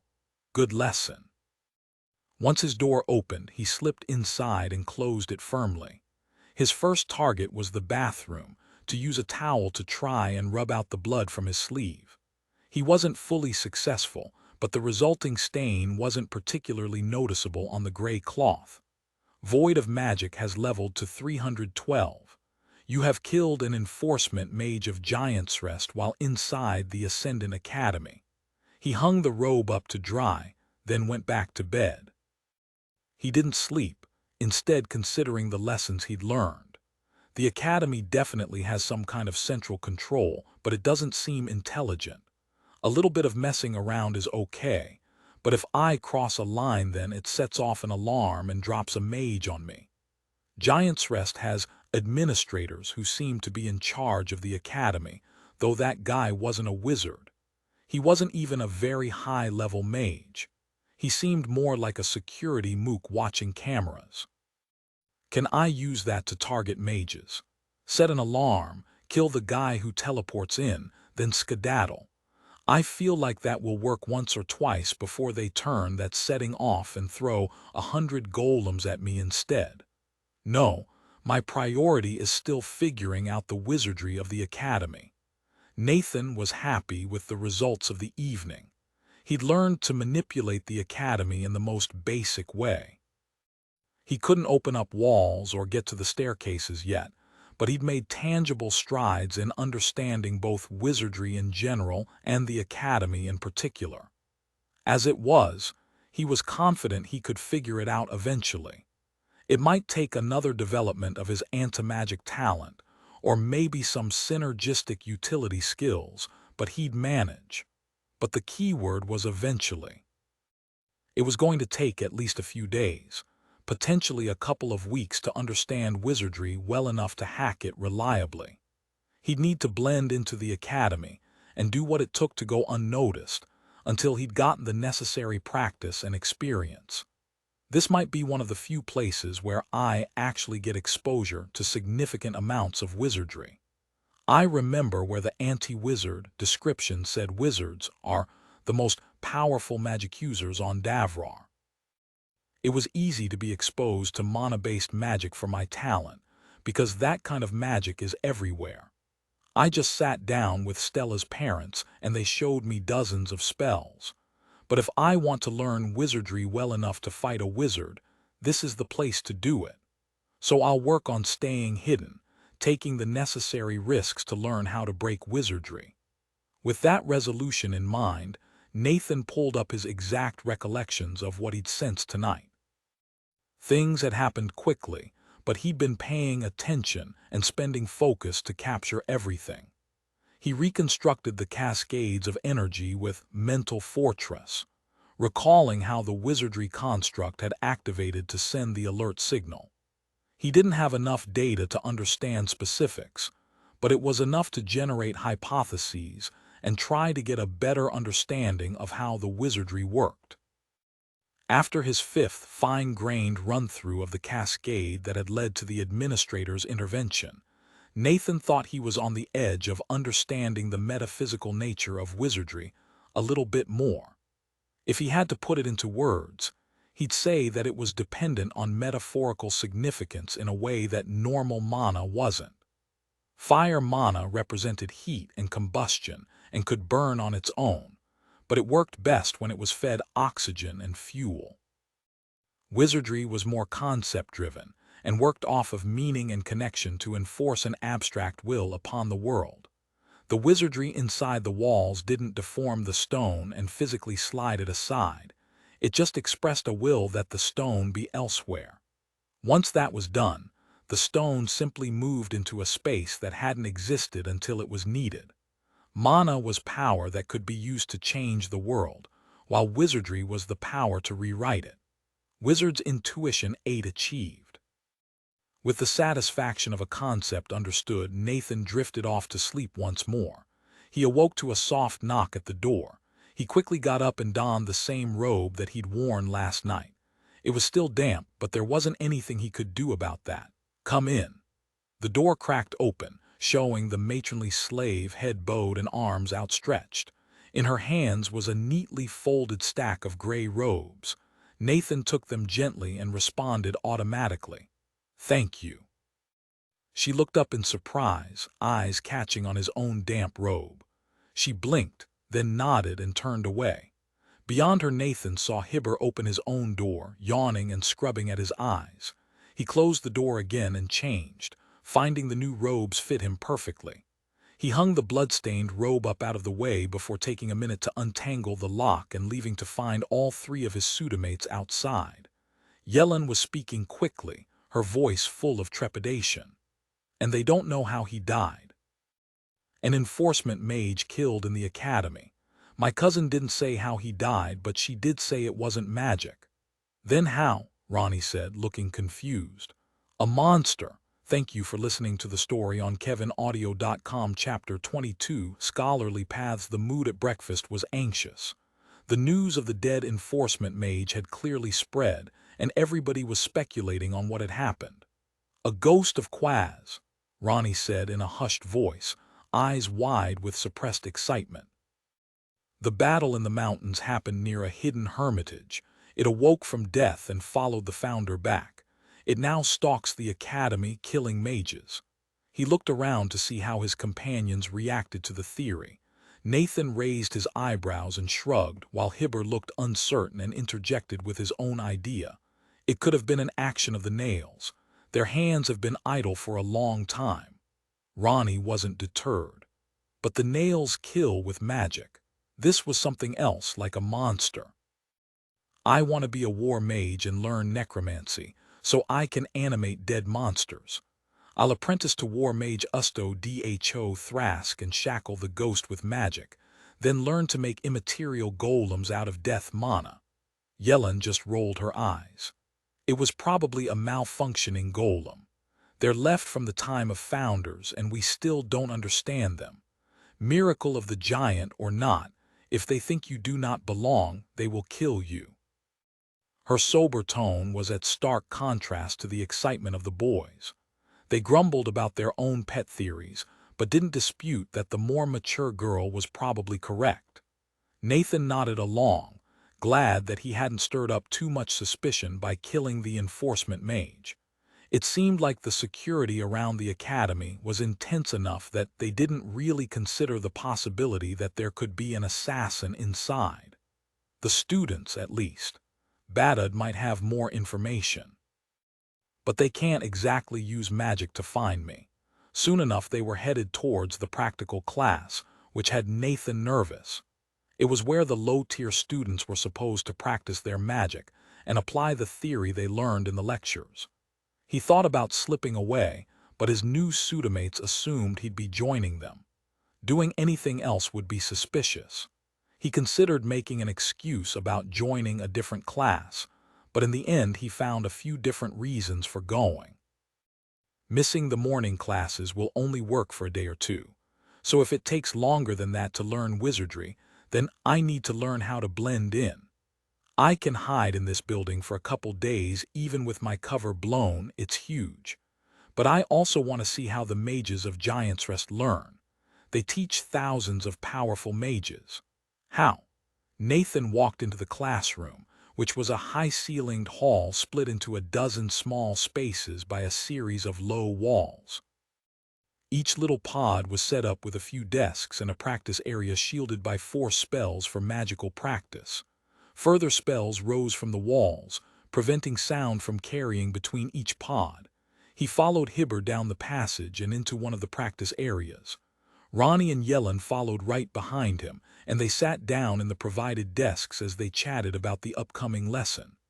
"I'll do it this time," Ronnie proclaimed. "Today I finally cast Mage Armor." Yellen rolled her eyes. "Learn Force Block first. Don't reach above your tier. But you can cast it." The brown-haired kid looked petulant. She sniffed. I learned the insights from my father. Hibber tried to break the tension. Don't sharpen your jokes, Idle. He was cut off by another voice that sounded throughout the room, broadcast by an enchantment on the ceiling. Students, welcome. Today we will continue our exploration of Force Mana. Nathan spotted the speaker, a short and somewhat portly man in an orange robe walking down the center of the room. He smiled in satisfaction as all of the low-tier students turned to face him, and his beady eyes swept over the class of 30 people. Listen well, for Mage Armor is a spell every mage of Giant's Rest must know. In the wilds of Davrar, it will save your life often, protecting you from all manner of barbarian and monster. He waved his hand dismissively. Even if you never leave the academy, it will protect you from the spells of your competitors. Now, last time we practiced the shape of Force Block. Today we will. He trailed off as he spotted Nathan, giving him a curious look. Then the man shrugged and kept speaking. Today we will marry that to the insight of Mobile Force in order to make a protection that will move with you. Begin. He began walking casually towards Nathan and his pseudomates. One student per pod moved to the practice area, manipulating mana to cast the spell. Hibber took a deep breath and squeezed his eyes closed as he summoned Force Mana and spoke the spell. Mage Armor. The mana wobbled and destabilized as misshapen panes of force formed over the boy's skin. Usually Giant's Rest force spells were transparent, but this one looked like a mess of jumbled plexiglass packed around Hibber's body. The boy raised an arm and the entire spell fell apart like it was made out of sugar. I can't tell if you have the insight. The force spell is too clumsy, Yellen called out. The lecturer strolled into their pod and all of the students gave him a Giant's Rest salute. Nathan was a fraction of a second slower than the others, but the man was studying Hibber's failed spell. That mana won't flow clean. Sit down and consider your failure. His tone was harsher than it had been when he spoke to the class, and Hibber flushed and ducked his head before walking back to his bench and flopping into the chair. Then the orange-robed mage turned to Nathan, eyes faintly narrowed. Your face isn't familiar. Who are you? Nathan ducked his head respectfully. Nadad Dho Asna, the son of 2 mages who decided to live in the southern deserts. I recently changed suites and am attending class with my new friends. He gestured to the other 3 students in the booth, and Ronnie beamed. HMPH, said the lecturer. I am Brand Dho Jast, and I mislike when students make their own decisions. Come, let us see your mage armor. He pointed towards the practice area. As Nathan got up, he could feel the man surreptitiously checking out his mana pool, using some kind of enhanced mana sense skill to see how much mana Nathan had. He'd been expecting it, and had set up a fake mana pool that was 3 or 4 times larger than the students around him. Not ridiculous, but it would imply he was either already over level 27 or had a skill that increased the size of his mana pool. Let's see if I've lost the skill of bullshitting my homework. He kept his aura close to his body as he turned back to Bran with a tight smile. I'm new to the light of the academy and my parents' insights don't flow clean with the insights of the academy. I don't have force mana. The lecturer's brows drew down angrily and he sneered. Then you cannot be a mage of Giant's Rest and your parents are fools. Nathan opened his mouth to respond, intending to talk about his special dispel insights, but the man cut him off. You will prove you understand the insights. Fill in this sheet and return it tomorrow. A sheaf of paper appeared in his hand and he thrust it at Nathan like a weapon. Ask your friends for their knowledge. He shot a look at the 3 younger students who were watching silently and trying not to attract the man's attention. Extract whatever price you wish from your friend. Mid-tier disguise 6 achieved. His eyes swept to the blonde-haired girl. Yellun, if you wish additional lessons, my office is unlocked to you. Then he turned and left. Nathan blew out a heavy breath, looking around at the other students with a sardonic grin. I guess I have some homework." They were all watching him with some degree of concern. Hibber looked embarrassed, while Yellen frowned as if she'd encountered an unforeseen obstacle. Ronnie just looked moderately confused, and he got up to clap Nathan on the shoulder. "That's a muck-grabber's asshole. Let me try." Nathan was able to avoid Brand's notice for the rest of class, though everybody received another packet of homework along as they left. "Well, that didn't go as bad as it could. I'll take a chewing out from somebody I don't care about over a manhunt any day. I'm not looking forward to doing homework again, though. I thought I was done with that a long time ago." He paged through it as they walked to lunch. It wasn't even good homework. He'd graded more than a few college-level classes in his time, and these questions were plain badly written. They had multiple interpretations, and at least one was asking him to sketch a monostructure that he knew for a fact was three-dimensional. Sudriel would be apoplectic if she knew Giant's Rest is using reams of paper for homework. Maybe that's why she's so grumpy all the time. His ears caught the faintest edge of a familiar voice, and Nathan's attention focused in on it. "Press my palms atop those low-tier fools. They're in Brand's class, they'll come this way." The voice would be inaudible to normal ears and was coming from around the corner ahead. It belonged to Eben, the boy who had been bullying Hibber yesterday before Nathan decked him. Nathan held out a hand to stop his group, sighing. "Eben is around the corner. I think he's planning to ambush us." Hibber sucked in a sharp breath, while Ronnie looked mad. Yellen just seemed thoughtful, glancing at the corner and pitching her voice low. "With me here," they raised their hands too high. She sniffed and lifted her nose arrogantly. Nathan bit his lip. "They might not have dared a month ago, but now they might decide your support is gone because your father is dead, because my friend shot him in the head." Yellen winced, then looked down at her feet. "Yeah, I know another path," Ronnie said excitedly, pointing back and to the side. He took off before anybody had a chance to propose any other ideas. They all followed him on a mad dash through a few intervening rooms to a different entrance into the fire-themed lunch hall. Nathan used the opportunity to once more examine the wizardry of the academy as it opened and closed portions of the wall when an authorized user approached. His greater understanding of the wizardry helped him better understand the activation sequence, though these spells were less complex than those allowing access to the stairs. That evening Nathan found himself sitting across from his pseudomates across the pile of homework, bartering for their help. He knew a lot about magic, but didn't know basic things like the notation that Giant's Rest used to draw three-dimensional spells on two-dimensional paper. But the academy wasn't a place where you asked a friend if you could copy their homework.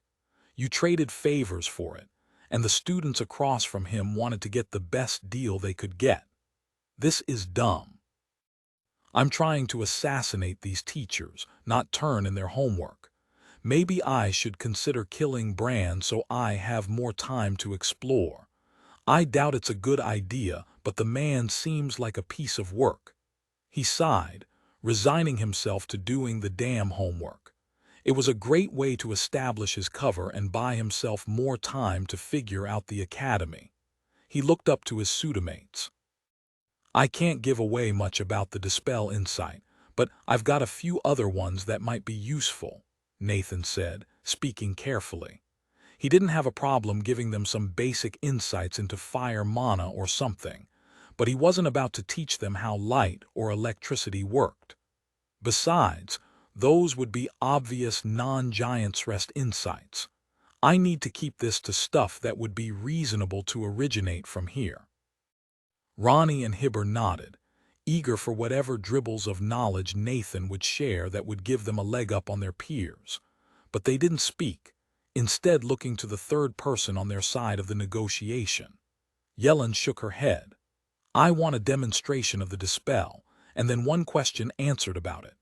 If I could pull off pretending to cast Dispel in a room full of powerful mages at Nal Dho Chakas's party, I doubt she'll be able to tell I'm not actually casting a spell." There's very little risk to this, and it's an ability she already knows I have from Hibber. Nathan eyed her warily. I can't share the insight or give you hints towards it. She gave a slight nod, cool as a cucumber. He pushed. That's worth more than one night of homework. Help with homework for the next 3 months. 2 weeks and you demonstrate the dispel twice. Okay, he said, rubbing his hands together. Put up a spell for me to target. Light, she set a volleyball-sized orb of light above the table and then gestured towards it. Nathan stood and raised his hands, moving them in a slashing gesture. Dispel. He extended a tendril of aura from his tight control, slicing it across the light spell. It popped like a balloon. Yellen frowned at the demonstration, eyes crinkling in thought. Such a sudden spell. Then she cast again. Force block, she gestured towards the spell again. Nathan was surprised she wanted to use both demonstrations so quickly, but he made a show of wiping his brow before repeating the gesture and word. Dispel. The pain of force broke just as easily as the light had, vanishing into Nathan's aura. By the giant! Ronnie had a goofy grin on his face, and Hibber looked satisfied to see the magic demonstrated once more. Yellen was thinking intently, her brows narrowed as she stared off into space for a second. Her gaze refocused on Nathan. That used a new mana type, one I've never felt before. She chewed on her lips for a second, trying to figure out the right question to ask. What else can it do? Nathan smirked at the question. Maybe his skills had guided her down a false path, maybe they hadn't. But either way, she'd arrived at an incorrect assumption. He wanted to encourage it. I need to say something that I can actually do because they'll expect it to be in my capabilities. It can redirect spells. I'm working on spell redirection. Then he had an idea. Maybe you can help me practice later. It'll help establish me as a mage in their minds, and it'll help me fill up on stamina while getting better at using my new skill. I don't want to drain random magic and leave big signs saying an anti-mage was here. Yellen's eyes went wide and she started muttering. A mana that affects spells. A metamana. Her gaze snapped back to him to see if he'd reacted to her words. He just gave her a grin. Now about that homework. Nathan was roving the halls of Giant's Rest after curfew once more, looking for more of the wizardry locks that would open up new passages. Being out and about was risky, because anybody who saw him would try to get him in trouble. If he got called in front of a professor for being out at night, they'd quickly figure out he wasn't supposed to be here. That meant he needed to kill anybody who saw him, since he didn't want them searching for a low-tier student. But learning how to manipulate wizardry was why he was disguised as a student. It was worth the risks to learn more. To reduce the chances of another mage getting teleported on top of him, he decided against trying to manipulate the wizardry so soon. Let's try to avoid generating a suspicious number of mysterious dead bodies. He instead planned to find as many different samples of the locking spell as he could. He was hoping that having more instances of the wizardry would give him a better foundation to build on as he learned how it worked. It was slow work, since it meant walking carefully down the halls late at night while paying attention to the faint traces of wizardry in the walls. There was wizardry throughout the academy, and the doors weren't super obvious against the background magic. The entire process was made more complicated by the occasional giant golem clomping around that he had to hide from. Luckily, they were easy to hear coming, and he could sense their artificial mana pools around corners. He'd also memorized the entirety of the hallway system that was accessible without opening any doors. It only covered about a third of the footprint of the academy, but that was still an area about the same size as a couple dozen city blocks. Beyond the complex background wizardry of the academy, Nathan found several variations on the doors that students could pass through. Some of the locks were fairly simple, like the magic on the doors to the dining rooms and classrooms. Other cases were moderately complicated, like those that granted access to the staircases, and what he assumed were offices for the various lecturers. Each of the latter doors was engraved with the name of a mage, and he found offices for both Brand Dho Jast and Brarden Dho Shisk, the lecturers who taught his practical and theoretical classes respectively. With the additional data, he was able to build a more comprehensive understanding of the different structures of the wizardry at play, though no two examples were truly identical. The simplest had 3 layers, while the more complex had somewhere between 6 and 8. Wizard Senses 7 achieved. Nathan had found a few examples that were beyond any others, with 12 or even 15 layers.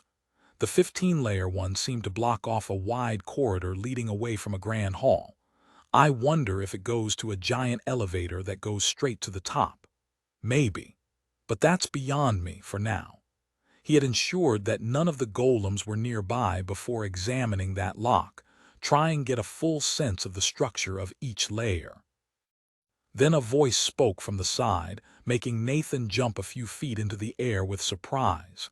He hadn't heard anybody coming. "You're not supposed to be here."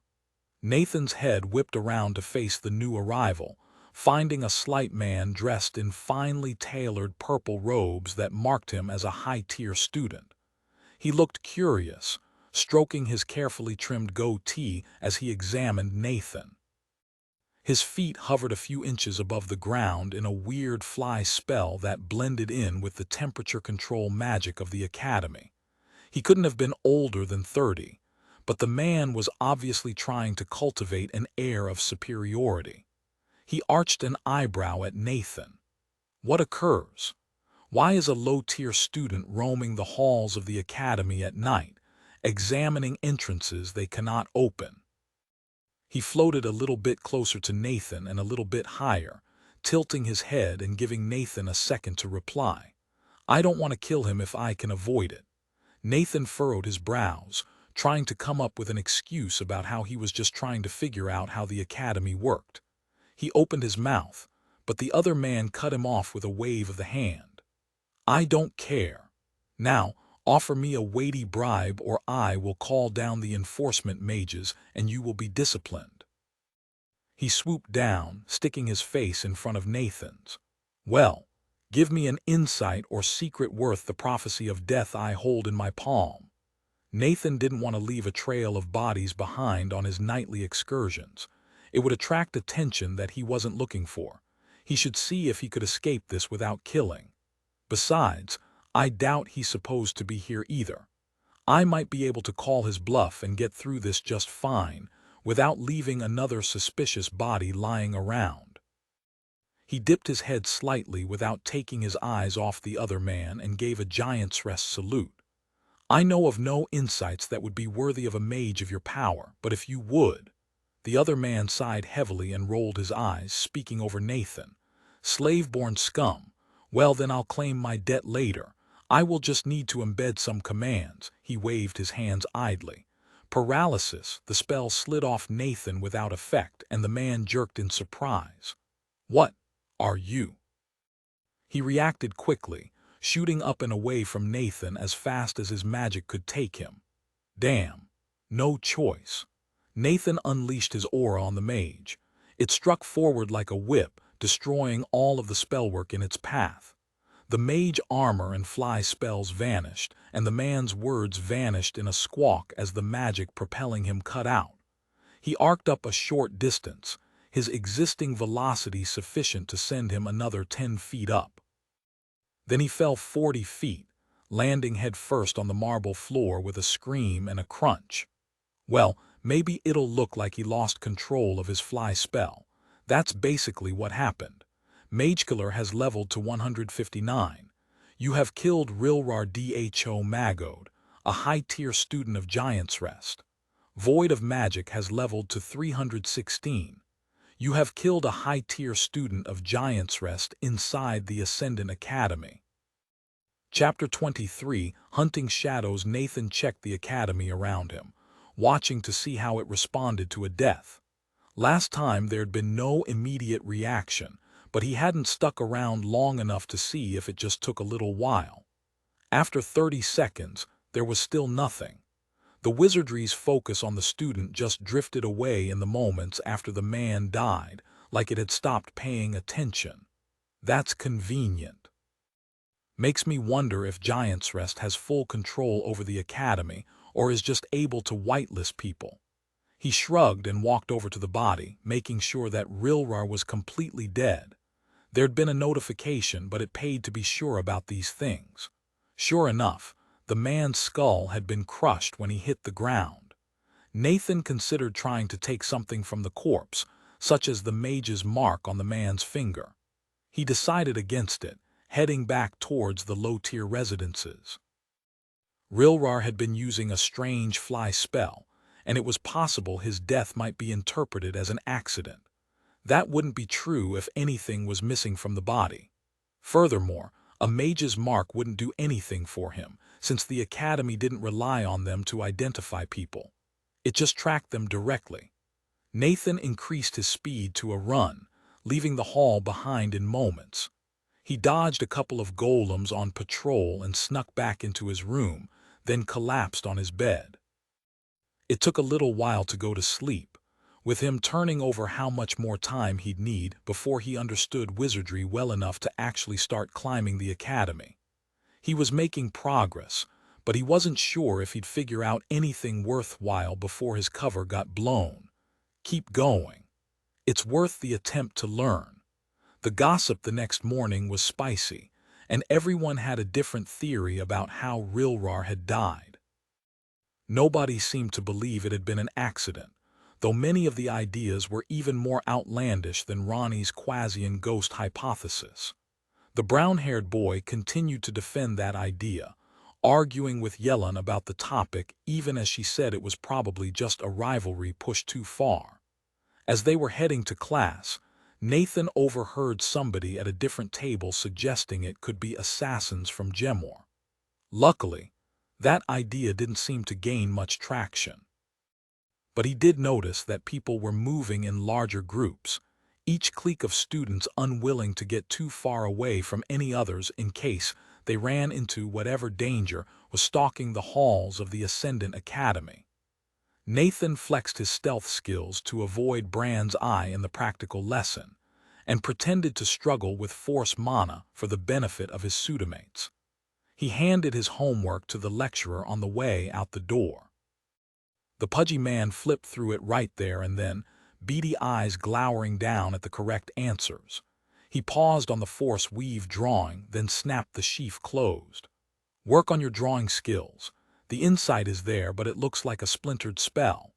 High-tier noticeability 5 achieved. Then the lecturer turned away in clear dismissal, letting Nathan and his pseudomates escape the room and hustle to lunch. Eben was waiting in ambush again, but they ducked in through the side entrance to avoid him.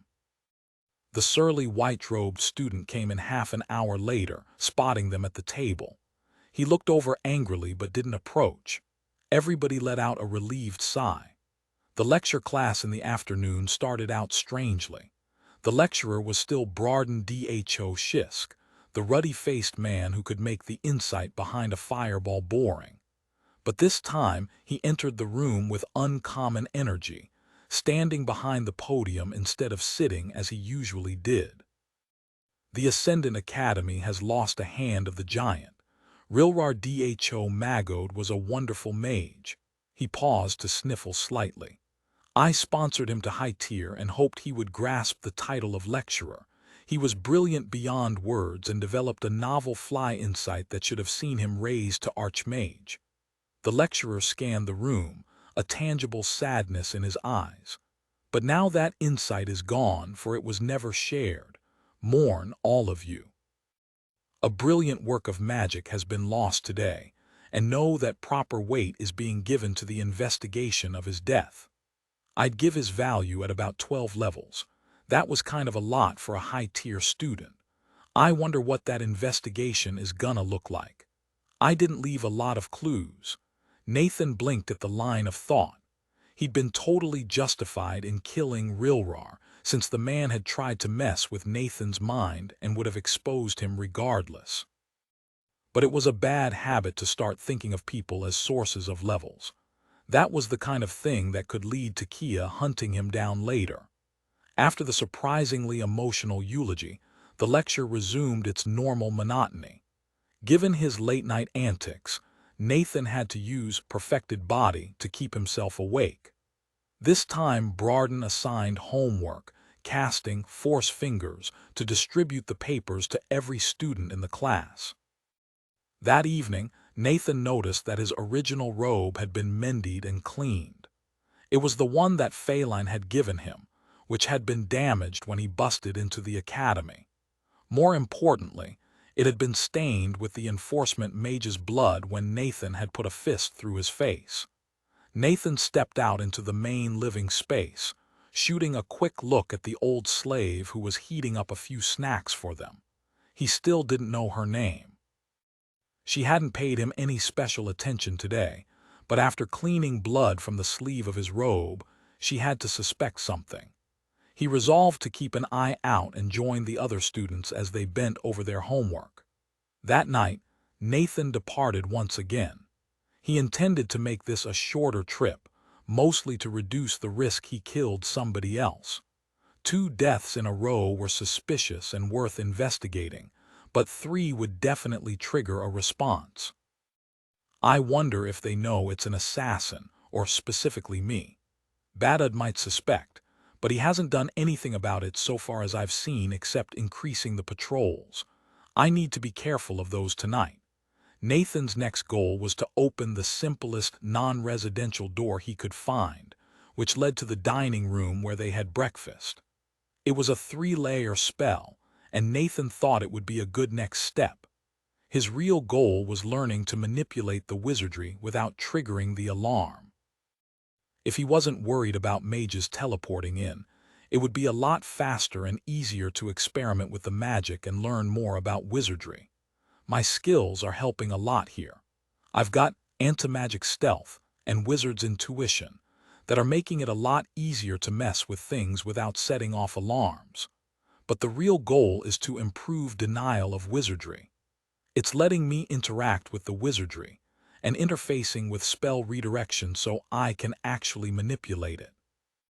But it's more effective the better I understand the wizardry I'm targeting. Right now, it's like I'm trying to hotwire a car while wearing oven mitts. He probed the lock carefully, slipping tendrils of anti-magic into the structure and burning focus to make sure he didn't break anything unintentionally. Then he started gently poking it in various places and watching the response. He kept the impulses small, and every time a signal looked like it was building up too much, he quashed the magic and waited for it to return to neutral. After nearly an hour, he was starting to feel comfortable with some of the individual modules and connections of the spell. It was analogous to measuring currents and voltage across different parts of a circuit to reconstruct what individual components did, though wizardry didn't behave like electricity at all. Unfortunately, his focus was a limiter on the process. It regenerated even as he worked, but maintaining his aura's shape and carefully monitoring the wizardry in the lock was a draining task. He had to pause occasionally to meditate and restore the resource, all while keeping on guard for patrols.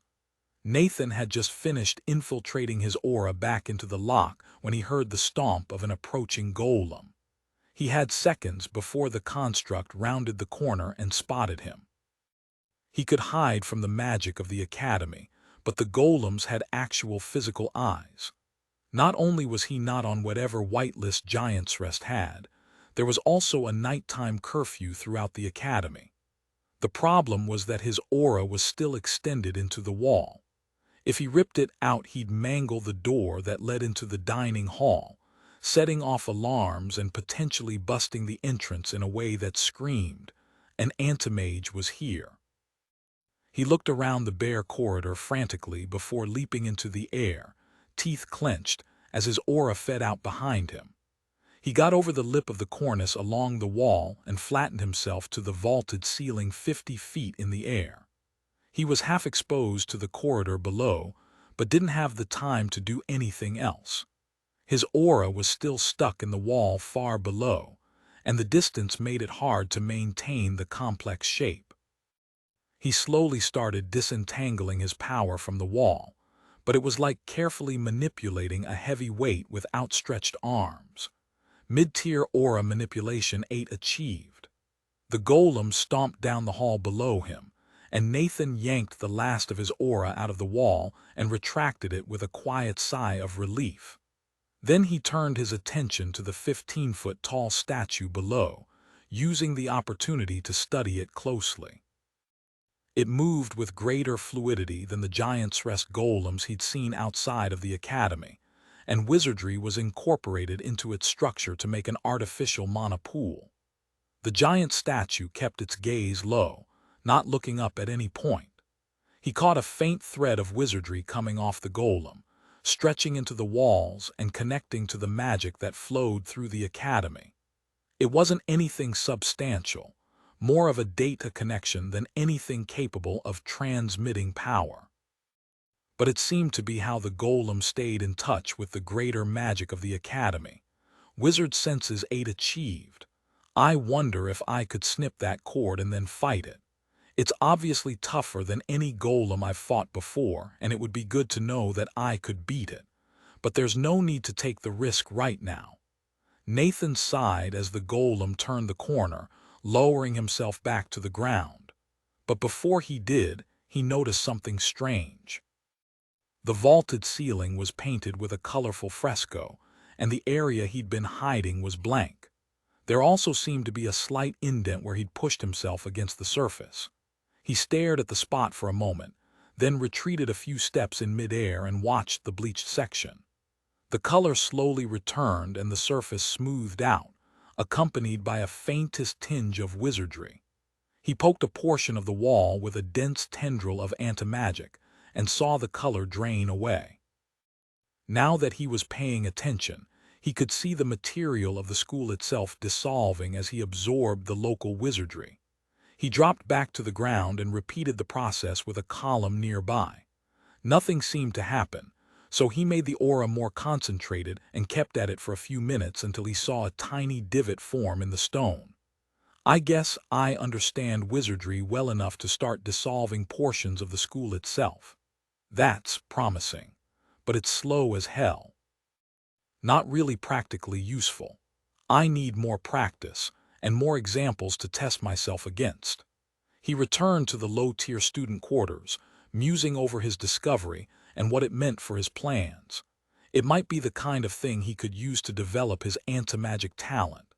He went back to bed, imagining burrowing through the academy like a mole to pop out in Badud's bedroom. The next day was calmer, with everybody relieved that there'd been no fresh violence during the night. Nathan went to class and learned a few insights of Giant's Rest magic, continuing to use his skills to avoid attention without any hiccups. That luck ended during lunch. Eben strutted up to their table, followed by an entourage of other mid-tier students. They didn't seem thrilled to be there, and several of them shot Eben disbelieving looks, as if surprised he was actually going through with this. But the 17-year-old mid-tier mage sneered down at the 4 people sitting at the table. "Hello, low tiers. I'm here to demand a prophesied debt." He locked gazes with Nathan. This one struck me with his hands. His voice was raised, and more people turned towards the altercation to see what was going on. Hibber spoke up before Nathan could respond, snorting at the older boy. "Yeah, and you deserved it. I should have stepped on your face after you fell. It could only have improved your looks. Your birth was a sharp joke on your parents." Several of the spectating students seemed surprised to hear that the claimed fight had actually occurred, but they tittered at the insult. "Gee, thanks Hibber. I think I could have deflected this before you spoke up. After all, it was my word against his that anything even happened." Eben flushed with anger, sparing a look at Hibber, but then returning his ire to Nathan. "I demand a test of magic to demonstrate how a true mage of Giant's Rest fights. We will stand in a dueling circle and cast spells at each other. No mundane blows allowed. May your mana flow clean." He spit the last words, clearly meaning the opposite. Yellen had grimaced at Hibber's words, and she quickly spoke into the silence after the older boy's challenge. Nadhad is lower tier and you are the challenger. He doesn't have to accept. She shot Nathan a warning look. And if he accepts, he may set the time and place. Nathan watched the older boy, trying to figure out if he could refuse this duel without consequences. He couldn't care less about these stupid power plays. He just wanted all of this to go away so it wouldn't endanger his disguise. But part of being a student of Giant's Rest was dealing with duels and challenges. He also had the suspicion that Eben would keep making trouble, and that engaging in this duel would be the fastest way to shut him up. If he could pull through it, then it would firmly enmesh his identity as just another student and one worth leaving alone. If you refuse, I'll report your base violence to the lecturers, Eben said threateningly. And your lack of any spells aside from that dispel foolishness. I'm sure Brand Dho Jas will see your lack of any offensive spell as a prophecy of death. He raised his eyebrows. Unless you have an offensive spell after all, then he shrugged. You don't have to touch me to win. Simply outlast my mana. A small flame kindled in his hand and he bounced it up and down with a cruel smile. Oh no, a very small magical fire, whatever shall I do? Nathan spoke for the first time. If I win, you leave me, Hibber, Ronnie, and Yellen alone. You don't even talk to us, or else we take a finger. People seemed startled at Nathan's terms, but he knew they were valid because he'd heard them used in a duel before. Eben seemed surprised as well, but quickly recovered. A future favor to be claimed at any time, up to a month's service. From the reactions of everybody around him, it was a high but reasonable request, and they watched Nathan for his response. He considered the terms and had to repress a snort. The terms of this duel were dependent on the social contract of Giant's Rest, and that certainly wasn't something he gave a damn about. Nathan faced Eben fully. Agreed. Tomorrow before lunch in the front dueling ring. Then he turned back to his food, ignoring the mid-tier students around them as they departed in a storm of gossip. Eben seemed annoyed to be dismissed that way, and he turned away with a mutter. You'll find your doom tomorrow. Once they were alone again, Yellen leaned over and whispered urgently. Why do you seek a prophecy of death? You could have said it for months from now, or even after you became a mid-tier student yourself. Nathan shrugged. It's not a big deal. I can cast smaller versions of Dispel and my mana pool is pretty big. I know how strong he is now and I don't want to give him time to figure out how to beat me. I just want him to stop being a problem. He looked around at the other people at the table. This might also be a great time to work on spell redirection. Will you help me practice that later? Ronnie's mouth was full, but it didn't stop him from making an agreeable sound. Hibber chuckled with glee. To grind Eben's hands into the dirt, definitely. Nathan's attention was caught by the afternoon class, where the red-faced lecturer began talking about mental techniques that could be used to help channel mana precisely and better understand spells.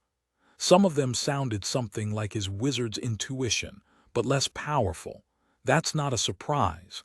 I've developed that skill several times. That evening, his pseudomates helped him practice spell redirection, which was actually Nathan using his aura to redirect various spells back towards predetermined targets. He was both practicing that skill, and how to disguise it as a spellcast in front of a smaller and friendlier audience than he'd have tomorrow. Yellen had put up a few force block spells that served as targets, and he practiced redirecting fire bolts and force blades that were targeted at him. It was tricky at close range because he had so little time to react, and he couldn't manage to aim the force blades very well, but the fire bolts moved slower and were easy. The practice didn't provide any rank ups, but it did impress his pseudomates and make Nathan confident he could play off his anti-magic in the duel. Excellent. That should diffuse this whole bully situation enough for me to focus on the whole assassination thing. After a few hours of sleep, Nathan woke up and left to roam the halls of the academy once more. He'd played with using perfected body to go without sleep before, but this time he was looking for something sustainable.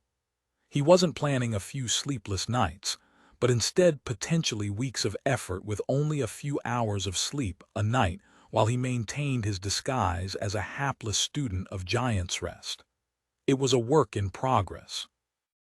If I fully dedicate myself to it, I might be able to come up with an insight and develop perfected body to eliminate the need for sleep. But I'd much rather chase the insight that lets me use focus to regenerate even if I get knocked out in one hit. The problem is that I think the only way to implement that development is to use the insight to come back from an otherwise fatal blow. Which means I need to keep the insight in mind during every fight with a handy supply of focus ready, just in case. Given that I haven't taken a deadly blow yet, it might take a while. Nathan sighed and turned his attention back to the question at hand. He had considered just finding an unobtrusive corner and trying to refine the ability to dissolve the structure of the academy. But what he needed was to understand the wizardry, and he'd made strides in working on the obvious locks of commonly used doors. It seemed to help him sense the background wizardry that permeated the walls as well. It was all part of the cohesive whole of the academy. He went back to the dining hall entrance and sunk his antimagic into the familiar wizardry of its lock. This time he was going to open the damn door and get access to the mana within to recharge his stamina without anybody watching. He'd walked through this door daily when accompanied by his pseudomates, so he knew what the proper activation protocol looked like. Now he just needed to reproduce it. The trick was figuring out which parts of the signal were important and which ones weren't. He couldn't perfectly reproduce what happened inside the lock with his antimagic, but with trial and error and his understanding of what each component did, he was getting close to triggering the opening sequence. Nathan was careful to listen out for any approaching golems. There'd been a few, but they were easy to avoid if he heard them with enough warning. It was annoying to keep getting chased away from his working area, but he didn't want to fight one of the giant constructs if he didn't have to. After nearly an hour of effort he succeeded, though it wasn't as simple as giving the lock the right tap to open. He had to use his aura to carefully massage the wizardry in a series of inputs that would result in the proper signal. It was a bit of a surprise when the door suddenly flexed open in front of him. Wizard's Intuition 9 achieved. More of a shock was the blue-robed mage sitting 30 feet away on the other side of the door, casually munching on a late-night snack. Standing behind the man was one of the giant golems of the academy, the enforcement mage's escort. Both golem and mage turned to look at Nathan when the door opened. Well, shit, this won't be quiet.